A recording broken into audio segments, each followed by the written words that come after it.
Welcome to star secret. Lights, camera, action और पर्दे के पीछे का असली रिएक्शन।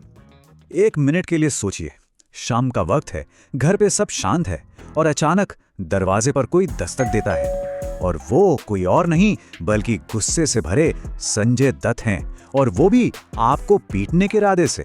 सुनने में फिल्मी लगता है ना, पर ठीक यही हुआ था लेजेंडरी ऋषि कपूर के साथ। ऋषि कपूर का घर है एक बिल्कुल नॉर्मल सी शाम। सब कुछ शांत है जैसा रोज होता है, सब कुछ बिल्कुल अपनी जगह पर था। पर जैसा कि फिल्मों में होता है, ये शांति ज्यादा देर तक टिकने वाली नहीं थी।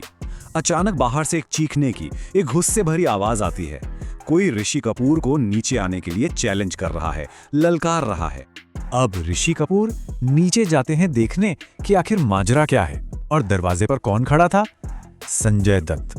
और सुनिए, वो अकेले नहीं थे, उनके साथ थे बॉलीवुड के उस दौर के सबसे बड़े बैडमैन गुलशन ग्रोवर। तो ये कोई हाय हेलो वाली विजिट तो बिल्कुल नहीं थी। उनका इरादा वो तो एकदम साफ था, वो वहां लड़ाई करने आए थे। लेकिन सवाल ये उठता है कि आखिर क्यों? ऐसी क्या बात हो गई थी कि बात हाथापाई तक आ पहुंची? बात है 1981 की। संजय दत्त और टीना मुनीम अपनी डेब्यू फिल्म रॉकी के दौरान एक दूसरे के काफी करीब आ गए थे, लेकिन खैर कुछ पर्सनल वजहों से उनका ब्रेकअप हो गया। इसके कुछ समय बाद टीना मुनीम ने ऋषि कपूर के साथ काम करना शुरू किया, और बस यहीं से संजय दत्त के दिमाग में एक शक पैदा हो गया। उन्हें लगा कि टीना और ऋषि के बीच कुछ चल रहा है। और ये शक, ये कोई छोटा मोटा शक नहीं था। संजय इस बात को लेकर इतने पक्के हो गए थे कि उन्होंने अपने दोस्त गुलशन ग्रोवर से सीधा सीधा कह दिया, मुझे ऋषि कपूर को पीटना है। बस यही वो पल था, यही वो चिंगारी थी जो एक बड़ी आग बनकर ऋषि कपूर के दरवाजे तक पहुंच गई थी। ऋषि कपूर का घर, माहौल एकदम गर्म है, बहस अपने चरम पर है। ऐसा लग रहा था कि बस अब किसी भी पल लड़ाई शुरू हो जाएगी। और ठीक उसी वक्त एंट्री होती है नीतू सिंह की। उन्होंने सिचुएशन को संभाला।